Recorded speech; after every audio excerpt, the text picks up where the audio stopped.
మొఘల్ చక్రవర్తుల విస్తరణవాద విధానానికి కళ్ళెవేసిన వీరుడిగా ఛత్రపతి శివాజీ గురించి గొప్పగా చెప్పుకుంటారు. ఔరంగజేబుకి శివాజీ ఎలా కొరకరైన కొయ్యగా తయారయ్యాడో, ఔరంగజేబు ముత్తాతైన 3వ మొఘల్ చక్రవర్తి అక్బర్కి కూడా ఒక గొప్ప వీరుడు కొరకరైన కొయ్యగా మారాడు. ఆయనే మహారాణా ప్రతాప్. ఈ మేవాడ్ వీరుడు అక్బర్ సైన్యాన్ని ముప్పు తిప్పలబెట్టాడు. 16వ శతాబ్దంలో ఉత్తర భారతదేశంలో ఒక్కో రాజ్పుత్ రాజు మొఘలుల ముందు మోకరిల్లి రాజ్యాన్ని మొఘల్ సామ్రాజ్యంలో విలీనం చేస్తుంటే మహారాణా ప్రతాప్ మాత్రం మొఘల్ ఆధిపత్యానికి అడ్డం తిరిగాడు. తాను మొఘల్ చక్రవర్తికి సామంత రాజుగా ఉండనని, తన మేవాడ్ రాజ్యం ఎప్పటికీ మొఘలుల సొంతం కాదని ప్రకటించినందుకు చరిత్రలో నిలిచిపోయేలా వీరి మధ్య ఒక భారీ యుద్ధమే జరిగింది. మొఘల్ చక్రవర్తి అక్బర్ పంపిన మాన్సింగ్ సైన్యానికి మహారాణా ప్రతాప్ సైన్యానికి మధ్య జరిగిన ఈ యుద్ధంలో రక్తం ఏరులై పారింది. పసుపు రంగులో ఉండే హల్దీఘాటి నేల ఏకంగా ఎరుపు రంగులోకి మారింది. ఈ యుద్ధం సమఉజ్జీల మధ్య యుద్ధం ఎంతమాత్రం కాదు. మొఘల్ సైన్యం 10,000 వరకు ఉంటే మహారాణా ప్రతాప్ మాత్రం 3,000 మందితో బరిలోకి దిగాడు. ఒకవైపు దేశాన్ని జయిస్తూ వస్తున్న మొఘల్ సైన్యాన్ని 3,000 మంది సైనికులతో ఎదుర్కోవడం అంటే చావుకు ఎదురెళ్ళినట్టే. కానీ మహారాణా ప్రతాప్ మాత్రం 1576లో నిజంగానే చావుకు ఎదురెళ్లాడు. కానీ ఆఖరికి మొఘల్ సైన్యాన్నే చావు దెబ్బ కొట్టాడు. ఈ యుద్ధంలో మహారాణా ప్రతాప్ ప్రదర్శించిన ధైర్య సాహసాలు ఒకెత్తైతే, యుద్ధ పైచేయి సాధించేందుకు మహారాణా ప్రతాప్ రచించిన ప్రణాళికలు మరో ఎత్తు. కాబట్టి మహారాణా ప్రతాప్ తెలివికి, ధైర్యానికి ప్రతీకగా నిలిచిన యుద్ధమే బ్యాటిల్ ఆఫ్ హల్దీఘాటి. కాబట్టి దీని గురించిన పూర్తి విషయాలు తెలిపే ప్రయత్నమే ఈ వీడియో. అసలు హల్దీఘాటి యుద్ధం ఎందుకు జరిగింది, మహారాణా ప్రతాప్కి మొఘల్ చక్రవర్తికి మధ్య ఉన్న శత్రుత్వం ఎలాంటిది, ఎందుకని మహారాణా ప్రతాప్ మొఘల్ చక్రవర్తికి విధేయుడిగా ఉండేందుకు అంగీకరించలేదు, హల్దీఘాటి జరిగిన యుద్ధంలో మహారాణా ప్రతాప్ ప్రదర్శించిన ధైర్య సాహసాలు ఎలాంటివి, 10,000 మంది సైన్యంతో వచ్చిన మాన్సింగ్ 3,000 మంది సైన్యం ఉన్న మహారాణా ప్రతాప్ని ఎందుకు ఓడించలేకపోయాడు, ఇలా ప్రతి ఒక్క విషయాన్ని స్పష్టంగా ఏది మిస్ కాకుండా ఇప్పుడు మనం చూద్దాం. ఎంతో ఆసక్తికరమైన ఈ వీడియోని ఎండ్ వరకు అసలు మిస్ కాకండి, చాలా అద్భుతంగా ఉంటుంది. సో ఇక లేట్ చేయకుండా let's get into the video.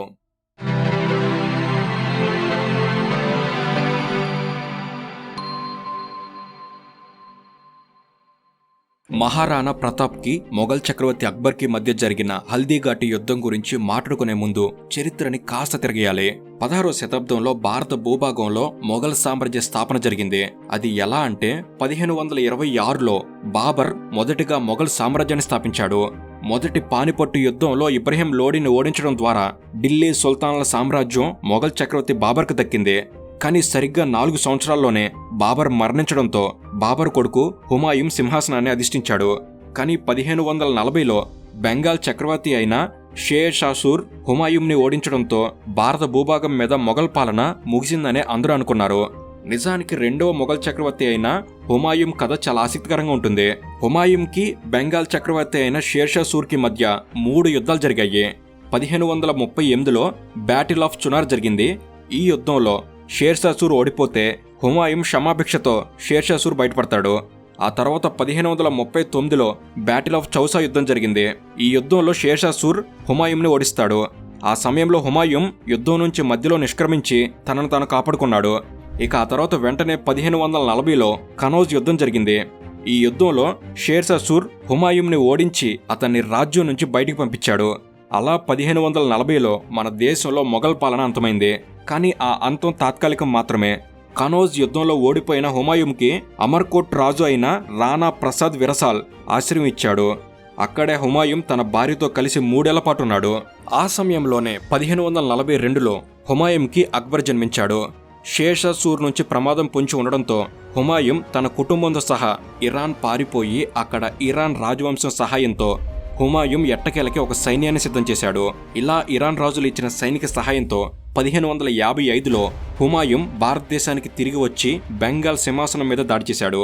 1555లో హుమాయూం Bengal సూర్ రాజవంశం మీద దాడి చేసిన సమయంలో షేర్ షా సూర్ లేడు. అతని మనవుడు సికిందర్ సూర్ రాజుగా ఉన్నాడు.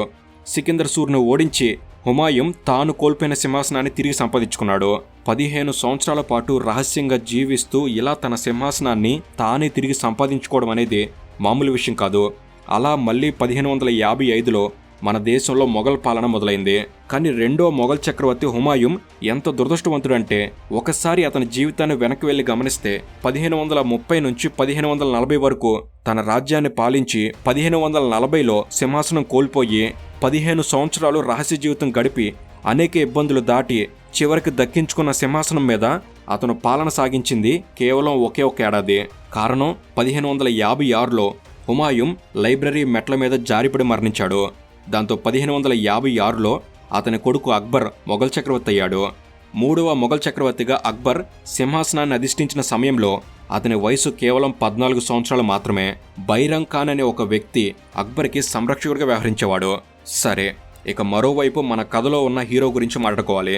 హీరో ఎంట్రీ కాస్త లేటుగా ఉంటే బాగుంటుందని ముందుగా మొఘల్ చరిత్రను చెప్పాల్సి వచ్చింది.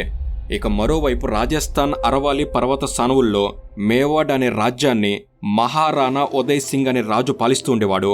1540లో మహారాణా ఉదయ్ సింగ్కి ఒక అబ్బాయి పుట్టాడు. అతనే మన ప్రతాప్. ప్రతాప్ జన్మించిన నాడు ఆ చిన్నపిల్లాడు మేవాడ్ రాజ్యాన్ని చరిత్ర గుర్తుంచుకునేలా చేస్తాడని ఎవరూ ఊహించలేదు.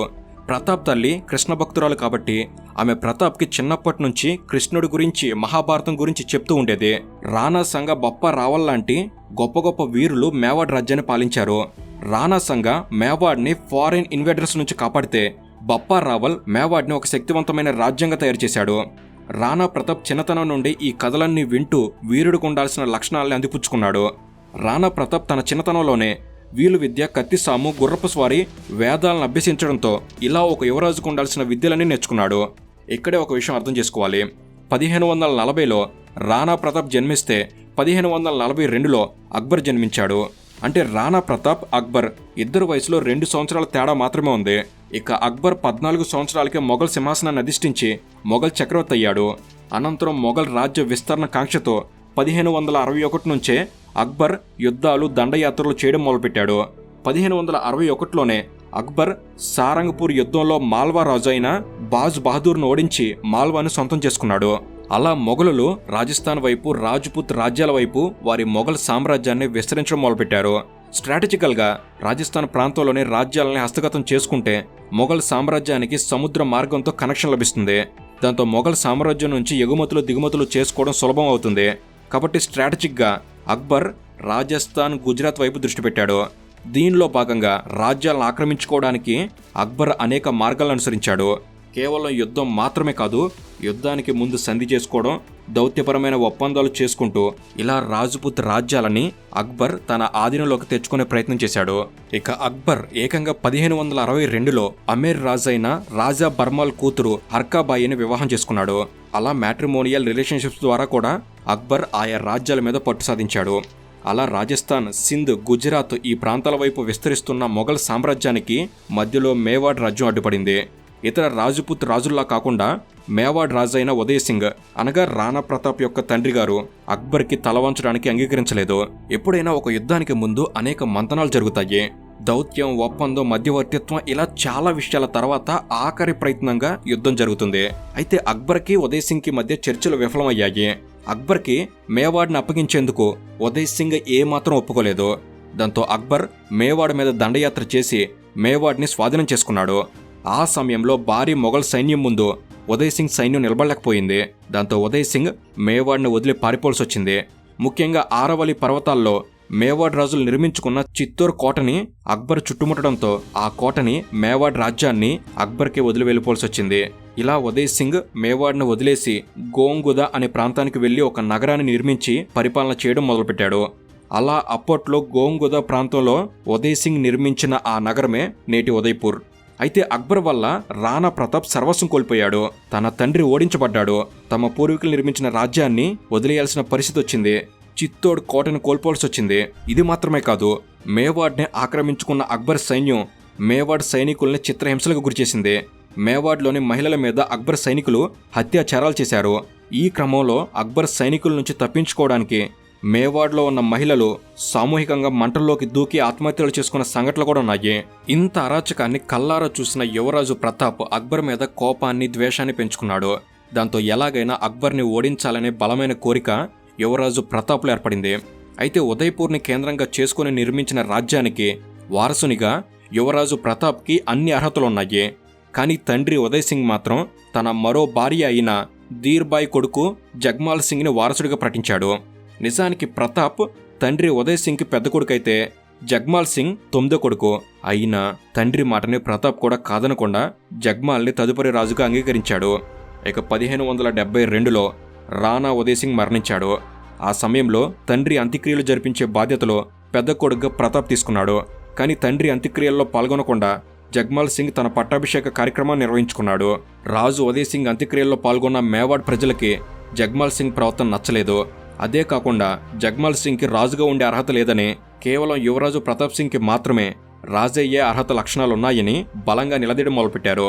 దాంతో మేవాడ్ సామంత రాజులు కూడా జగ్మాల్కి వ్యతిరేకంగా వెళ్లి అతన్ని రాజుగా అంగీకరించకపోవడంతో ప్రతాప్ సింగ్ని మేవాడ్ రాజుగా ఎన్నుకోవాల్సి వచ్చింది. అలా ప్రతాప్ సింగ్ రాణా ప్రతాప్ సింగ్ అయ్యాడు. రాజ్పుత్ రాజుల్లో రాజుని రాణా అని పిలుస్తారు. కానీ రాణా ప్రతాప్ సింగ్ని మాత్రం అందరూ మహారాణా ప్రతాప్ అని పిలవడం మొదలుపెట్టారు. అలా మేవాడ్ రాజ్యాన్ని మహారాణా ప్రతాప్ పాలించడం మొదలుపెట్టాడు. అయితే మహారాణా ప్రతాప్ మేవాడ్ని పాలించడం మొదలుపెట్టిన సమయంలో పరిస్థితులు పూర్తి భిన్నంగా ఉన్నాయి. చుట్టూ ఉన్న రాజ్పుత్ రాజ్యాల్ని అక్బర్ సైన్యం ఆక్రమించుకుంది. చిత్తోడ్ లాంటి పటిష్టమైన భూభాగాన్ని మొఘలులు ఆక్రమించుకున్నారు. రాజ్యం ఆర్థికంగా కూడా చాలా బలహీనంగా ఉంది. కానీ మహారాణా ప్రతాప్ మాత్రం అక్బర్ మీద పగ తీర్చుకుంటానని శపథం చేశాడు. ఇక మహారాణా ప్రతాప్ రాజుగా బాధ్యతలు తీసుకున్న వెంటనే రాజ్యంలో ఉన్న సర్దార్లతో, ముఖ్యమైన అధికారులతో, సామంత రాజులతో జరిగిన సమావేశంలో మహారాణా ప్రతాప్ ఈ శపథం చేశాడు. చిత్తోడ్ కోట మీద మేవాడ్ జెండా ఎగరవేస్తానని, అప్పటి వరకు రాజభవనంలో ఉండనని, వెండి పల్లెంలో భోజనం చేయనని, మొఘల్ చక్రవర్తిని ఓడించే వరకు నేల మీదనే పడుకుంటానని మహారాణా ప్రతాప్ ఆవేశంగా చేసిన శపథం ఆ సమావేశంలో ఉన్నవారిని భయపడేలా చేసింది. మహారాణా ప్రతాప్ ఏకంగా 7.5 అడుగులు ఎత్తుండేవారు. అంత భారీ కాయం ఆగ్రహంతో, ఆవేశంతో ఊగిపోతూ శపథం చేస్తుంటే సమావేశ మందిరం దద్దరిల్లింది. ఈ సమావేశం అయిపోయిన వెంటనే మహారాణా ప్రతాప్ సైన్యాన్ని సిద్ధం చేయడం మొదలుపెట్టాడు. మొఘల్ సైన్యాన్ని ఎదుర్కోవాలి అంటే గొప్ప ధైర్యం, తెగువ ఉండాలి. కాబట్టి సైన్యానికి మేవాడ్కు జరిగిన అన్యాయం గురించి బోధించడం మొదలుపెట్టాడు. ఆరవల్లి పర్వతాల్లో ఉన్న బీల్ అనే ట్రైబల్ కమ్యూనిటీని కలిసి వారిని కూడా యుద్ధానికి సిద్ధం చేశాడు. బీల్ ట్రైబ్తో మహారాణా ప్రతాప్ పూర్వీకులకి మంచి సంబంధాలుండేవి. ఆ సంబంధాలను ఉపయోగించుకొని బీల్ ట్రైబ్ని యుద్ధానికి సిద్ధం చేశాడు. చరిత్ర అయినా వర్తమానం ఏమైనా సైనికుడికి ఉండాల్సిన లక్షణం ఒకటే: మాతృభూమి కోసం చంపేందుకు, చచ్చేందుకు వెనకాడకూడదు. ఒక సైనికుడు ఇలా మారాలి అంటే దేశభక్తిని నింపాలి. ఎప్పుడైతే దేశభక్తి నరాన వ్యాపిస్తుందో ఆ సైనికుల్లో అపారమైన తెగువ, గుండెధైర్యం వస్తుంది. ఇవన్నీ యుద్ధభూమిలో సైనికులు ప్రాణాలకు తెగించి పోరాడేందుకు ఉపయోగపడతాయి. కాబట్టి మహారాణా ప్రతాప్ కూడా మేవాడ్కు జరిగిన అన్యాయాన్ని బోధిస్తూ మాతృభూమి మీద అపారమైన ప్రేమతో శత్రు దుర్భేద్యమైన సైన్యాన్ని నిర్మించడం మొదలుపెట్టాడు. ఇలా మహారాణా ప్రతాప్ తన సైన్యాన్ని సిద్ధం చేస్తున్న విషయం ఎట్టకేలకు అక్బర్కి తెలిసింది. దాంతో 1573లో అక్బర్ మహారాణా ప్రతాప్తో మంతనాలు జరిపేందుకు జలాల్ ఖాన్ని మేవాడ్ పంపించాడు. అతను మహారాణా ప్రతాప్ వద్దకు వచ్చి అక్బర్కి లొంగిపోయి సామంతరాజుగా ఉండాలని చర్చలు జరిపాడు. కానీ మహారాణా ప్రతాప్ మాత్రం మొఘల్ ఆధిపత్యాన్ని అంగీకరించే ప్రసక్తే లేదని చెప్పి రాయబారాన్ని తిరస్కరించాడు. ఆ తర్వాత అక్బర్ తన వద్ద సామంతరాజుగా ఉన్న అమీర్ రాజు అయిన రాజా మాన్సింగ్ని పంపించాడు. అయినా చర్చలు సఫలం కాలేదు. ఆ తర్వాత అక్బర్ తోడర్ మల్ని పంపించాడు. అయినా మహారాణా ప్రతాప్ అక్బర్తో సంధి చేసుకోవడానికి ఒప్పుకోలేదు. నిజానికి అమీర్ రాజు అయిన రాజా మాన్సింగ్తో అక్బర్కి బంధుత్వం కూడా ఉంది. అక్బర్ అమీర్ రాజవంశానికి చెందిన అమ్మాయిని పెళ్లి చేసుకున్నాడని ఇంతకుముందే చెప్పాం. కాబట్టి రాజా మాన్సింగ్కి అక్బర్కి ఉన్న బంధుత్వం వల్ల మహారాణా ప్రతాప్ అతన్ని కలిసేందుకు ఒప్పుకోలేదు. సంధి కుదిర్చేందుకు వచ్చిన రాజా మాన్సింగ్ని మహారాణా ప్రతాప్ కలవకపోవడం అనేది రాజా మాన్సింగ్కి జరిగిన అవమానం. ఇలా ఎంత ప్రయత్నించినా మహారాణా ప్రతాప్ మాత్రం రాజా మాన్సింగ్ని కలవలేదు. మహారాణా ప్రతాప్ మనుషులు అవమానకరంగా మాట్లాడడం ఇలాంటివన్నీ జరిగాయి. దాంతో రాజా మాన్సింగ్ తనకు జరిగిన అవమానాన్ని అక్బర్కి చెప్పడంతో అక్బర్కి కోపం వచ్చింది. దాంతో రాజా మాన్సింగ్ని మేవాడ మీదకు యుద్ధానికి వెళ్ళమని చెప్పి అక్బర్ సైన్యాన్ని రాజా మాన్సింగ్కి అప్పచెప్పాడు. అయితే మహారాణా ప్రతాప్ తమ్ముడు జగ్మాల్ సింగ్ ఎవరైతే మేవాడ్ సింహాసనం నుంచి తొలగించబడ్డాడో అతను రాజ్యం వదిలి తన అన్న మీద కోపంతో అక్బర్తో చేతులు కలిపాడు. దాంతో అక్బర్ జగ్మాల్ సింగ్కి మొఘల్ సామ్రాజ్యంలోని జహాజుపూర్ బాధ్యతలిచ్చాడు. జగ్మాల్ సింగ్తో పాటు మహారాణా ప్రతాప్ యొక్క మరో తమ్ముడైన శక్తి సింగ్ కూడా అక్బర్తో చేతులు కలిపాడు. అంటే మహారాణా ప్రతాప్ ఇద్దరు తమ్ముళ్ళు అక్బర్కి మద్దతుగా ఉన్నారు. ఇక అక్బర్ ఇచ్చిన ప్రోత్సాహంతో రాజా మాన్సింగ్ నేతృత్వంలో 10,000 మంది మొఘల్ సైనికులు మహారాణా ప్రతాప్ మీద యుద్ధం చేసేందుకు సిద్ధమయ్యారు. వందలాది ఏనుగులు, 1000 మంది అశ్వదళం, 1000 మంది విలు సైన్యం, వీరితో పాటు తుపాకీ, మందుగుండు సామగ్రి ఇవన్నీ కూడా అక్బర్ సైన్యం వద్ద ఉన్నాయి. ఈ సైన్యానికి రాజా మాన్సింగ్ మొదటి కమాండర్ అయితే అసఫ్ ఖాన్ని రెండవ కమాండర్గా నియమించారు. గాజీ ఖాన్, బాదాక్షి, సయ్యద్ అహ్మద్ బర్హా, కాజీ ఖాన్ ఇలా వీరంతా మొఘల్ సైన్యంలో పేరుగాంచిన వీరులు. వీరికి యుద్ధ విద్యలో అపారమైన అనుభవం ఉంది. ఈ ముస్లిం వీరులు మాత్రమే కాకుండా ఇతర రాజ్పుత్ రాజులు, కచ్వా రాజులు, లోకారన్ కచ్వా, మాధవ్ సింగ్, జగన్నాథ్ కచ్వా ఇలాంటి హిందూ రాజులు కూడా అక్బర్ సైన్యానికి మద్దతుగా ఉన్నారు. ఇలా అక్బర్ సైన్యం అత్యంత పటిష్టంగా ఉంది. 1576 జూన్లో మొఘల్ సైన్యం మేవాడ్ మీద దండయాత్ర మొదలుపెట్టింది. మేవాడ్కి తూర్పు దిక్కు నుంచి ప్రవేశించి మేవాడ్లోని మండల్గర్ అనే ప్రాంతంలో డేరాలు, తాత్కాలిక గుడారాలు నిర్మించుకుని యుద్ధానికి సిద్ధమైంది.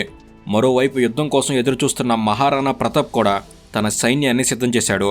మేవాడ్లోని గోంగోదా ప్రాంతంలో మహారాణా ప్రతాప్ సైన్యం సిద్ధమైంది. కానీ మొఘల్ సైన్యం 10,000 మంది ఉంటే మహారాణా ప్రతాప్ సైన్యం కేవలం 3,000 మాత్రమే. అయితే మహారాణా ప్రతాప్ సైన్యంలో కూడా కృష్ణదాస్ చుండావత్, రావతి నెస్సి, జులాస్ సింగ్ ఇలాంటి యుద్ధవీరులు ఉన్నారు. బీల్ తెగకు చెందిన వారు కూడా ఈ మహారాణా ప్రతాప్ సైన్యంలో చేరారు. అయితే హుమాయూం కథ గుర్తుందిగా, బెంగాల్కు చెందిన సూర్ రాజవంశానికి మొఘలులకు ఉన్న శత్రుత్వం గురించి తెలిసిందే. కాబట్టి సూర్ రాజవంశం మహారాణా ప్రతాప్కి మద్దతు వచ్చింది. అయితే మహారాణా ప్రతాప్కి మొఘల్ సైన్యం యొక్క బలం పూర్తిగా తెలుసు. కాబట్టి ఆ భారీ సైన్యాన్ని ఎదుర్కోవడం మైదాన ప్రాంతంలో సాధ్యం కాదు. కాబట్టి మహారాణా ప్రతాప్ మొఘల్ సైన్యాన్ని తన సైన్యంతో హల్దీ ఘాటిలో చుట్టుముట్టాడు. ఘాటి అంటే మనకు తెలిసిందే, కొండ ప్రాంతాన్ని ఘాటి అంటారు. అయితే ఈ ప్రాంతంలో నేల పసుపు రంగులో ఉంటుంది. పసుపుని హిందీలో హల్దీ అంటారు. కాబట్టి అరావళి కనుమల్లో ఉన్న ఈ ప్రాంతానికి హల్దీ ఘటి అనే పేరు వచ్చింది. మహారాణా ప్రతాప్ తన వద్ద ఉన్న 3,000 మంది సైనికుల్ని 2 వైపుల నుంచి ముట్టడించడంతో మొఘల్ సైన్యం ఆత్మరక్షణలో పడింది. ఒకవైపు నుంచి మహారాణా ప్రతాప్, మరోవైపు నుంచి హకీం ఖాన్ సూర్, రామ్దాస్ రాథోడ్ ఇలాంటి వారి సైన్యం మొఘల్ సైన్యాన్ని చుట్టుముట్టారు. 1576 జూన్ 17న అర్ధరాత్రి మొఘల్ సైన్యానికి అనుమానం రాకుండా మహారాణా ప్రతాప్ సైన్యం మొఘల్ సైన్యాన్ని చుట్టుముట్టి సూర్యోదయం కోసం ఎదురుచూసింది. ఇక జూన్ 18న ఉదయం సూర్యోదయం అయిన వెంటనే హల్దీ ఘాటిలో యుద్ధ బేరు మోగింది. మేవాడ్ సైన్యం నుంచి ఒక చిన్న సైనిక విభాగం ఒక్కసారిగా ఎదురుదాడి చేయడంతో మొఘల్ సైన్యంలో ఉన్న ఫ్రంట్ లైన్ వారియర్స్ చెల్లా చెదురయ్యారు. కొండ ప్రాంతం కావడంతో మొఘల్ సైన్యానికి చెందిన అశ్వదళం అనుకున్నంత వేగంగా కదలలేకపోయింది. ఆ ఆరవలి కొండ ప్రాంతం అనేది యుద్ధానికి అనుకూలంగా లేదు. ముఖ్యంగా మొఘల్ సైనికులకి కొండ ప్రాంతంలో యుద్ధం చేసిన అనుభవం లేదు. కానీ మరోవైపు మహారాణా ప్రతాప్ సైన్యానికి మాత్రం ఆ ప్రాంతం మీద పూర్తి అవగాహన ఉంది. కాబట్టి మహారాణా ప్రతాప్ సైన్యం యుద్ధ భూమిలో పైచేయి సాధించింది. అహ్మద్ బర్హా, అసఫ్ ఖాన్, జగన్నాథ్ కచ్వా ఇలాంటి యుద్ధ వీరులు సైతం ఆ కఠినమైన యుద్ధ భూమిలో పోరాడలేకపోయారు. యుద్ధ భూమిలో లభించిన పైచేయి వల్ల మహారాణా ప్రతాప్ సైన్యం మొఘల్ సైన్యం మీద మరింత రెచ్చిపోయింది. మొఘల్ సైన్యం మీద విచక్షణ లేకుండా దాడులు చేయడంతో కాజీ ఖాన్, బాదాక్షి ఇలాంటి వీరులు కూడా యుద్ధ భూమిలో పోరాడలేకపోయారు. వారంతా వారి వారి సైనిక బలాన్ని కోల్పోయారు. అలా మహారాణా ప్రతాప్ సైన్యం సంఖ్యాపరంగా 3,000 మందే అయినా 10,000 మంది మొఘల్ సైన్యాన్ని ఓచకోత కోసింది. పసుపు రంగులో ఉండే హల్దీ ఘాటి కనుమలు మహారాణా ప్రతాప్ సైన్యం దాటికి మొఘల్ సైన్యం రక్తంతో తడిసి ఎరుపు రంగులోకి మారింది. అంత భయంకరంగా ఆ యుద్ధం జరిగింది. మహారాణా ప్రతాప్ సైన్యం పైచేయి సాధించడంతో మొఘల్ సైన్యం వెనక్కి తగ్గింది. వెంటనే యుద్ధభూమిని హల్దీ ఘాటి నుంచి మైదాన ప్రాంతమైన కన్మూర్కు తరలించారు. కానీ అప్పటికే మహారాణా ప్రతాప్ సైన్యం చేతిలో చావు దెబ్బతిన్న మొఘల్ సైన్యం మరింత బలహీనపడింది. మొఘల్ సైన్యం బలాన్ని కోల్పోతున్న కొద్దీ మహారాణా ప్రతాప్ సైన్యం మరింత దారుణంగా విరుచుకుపడింది. కానీ మొఘల్ సైన్యానికి మహారాణా ప్రతాప్ సైన్యానికి ఉన్న అతిపెద్ద తేడా బందూక్ దళం. అంటే మొఘల్ సైన్యానికి తుపాకులుండేవి, కానీ మహారాణా ప్రతాప్ సైన్యంలో బందూక్ దళం లేదు. కాబట్టి మొఘల్ సైన్యం వద్ద ఉన్న బందూక్ల దాడికి మహారాణా ప్రతాప్ సైన్యం బలహీన పడ్డం మొదలుపెట్టింది. ఆ సమయంలో మహారాణా ప్రతాప్ తన వద్ద ఉన్న గజ దళాన్ని యుద్ధ రంగ ప్రవేశం చేయించాడు. మహారాణా ప్రతాప్ వద్ద భారీ ఏనుగులతో కూడిన గజదళం ఉండేది. ఈ గజదళంలో గజముక్ అనే ఏనుగు అతిపెద్ద ఏనుగు. ఆ ఏనుగు బందూక్లను ఉపయోగిస్తున్న వారిపై విరుచుకుపడింది. దాంతో మొఘల్ సైన్యం వద్ద ఉన్న బందూక్ సేన చెల్లా చెదురైంది. గజబుక్ మీద ఉన్న మావటిని మొఘల్ సైన్యం కాల్చి చంపింది. కానీ రామ్ ప్రసాద్ అనే మరో ఏనుగు ఇంతలో రంగంలోకి దిగింది.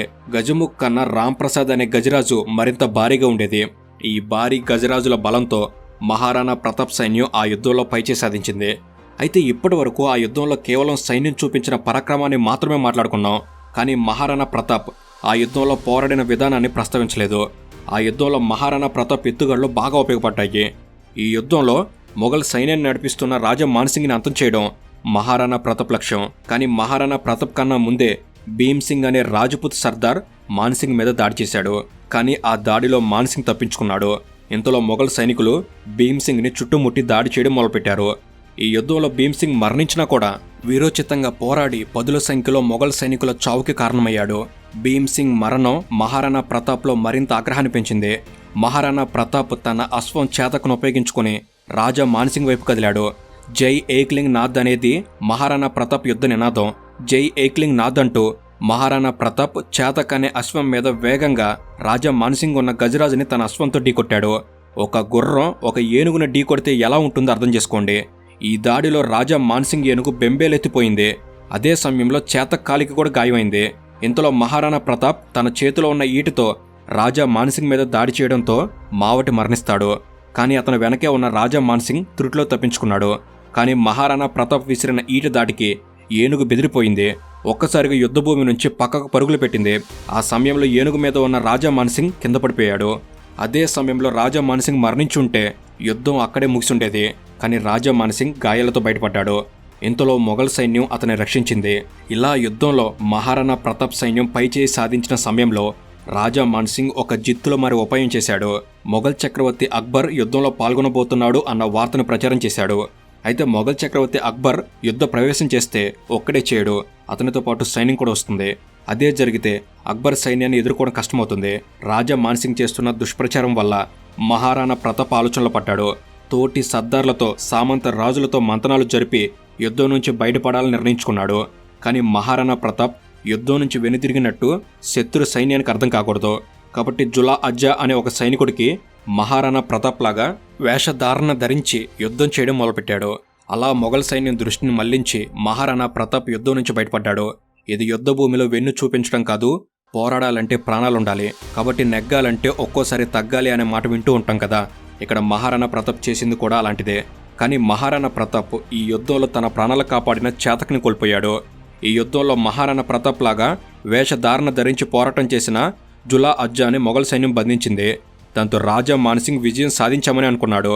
కానీ ఇంతలో అక్కడ ఉంది మహారాణా ప్రతాప్ కాదన్న విషయం తెలుసుకుని రాజా మాన్సింగ్ కంగుతిన్నాడు. మొఘల్ చక్రవర్తి అక్బర్ తరపున పోరాడుతున్న రాజా మాన్సింగ్ లక్ష్యం ఒక్కటే. అదేంటంటే మహారాణా ప్రతాప్ని ప్రాణాలతో బంధించి ఢిల్లీ తీసుకెళ్లాలి.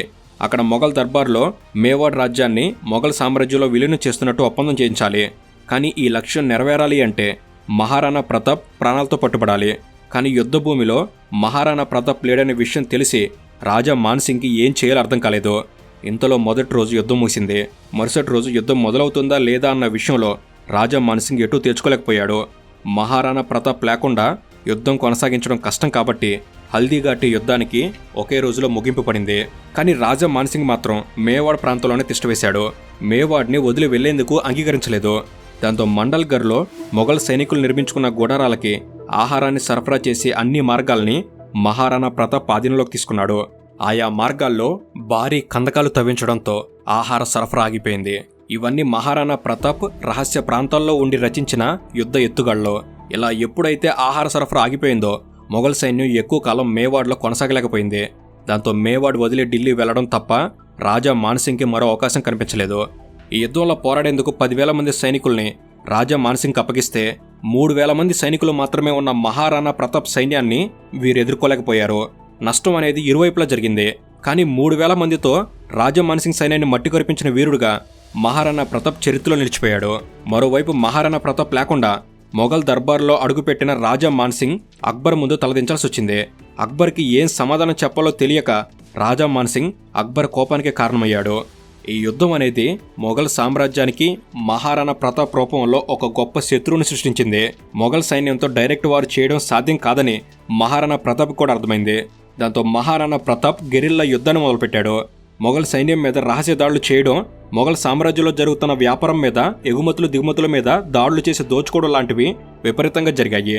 హల్దీఘాటి యుద్ధం తర్వాత మేవాడ్లో చాలా ప్రాంతాలు మొఘలుల ఆధీనంలోకి వెళ్ళాయి.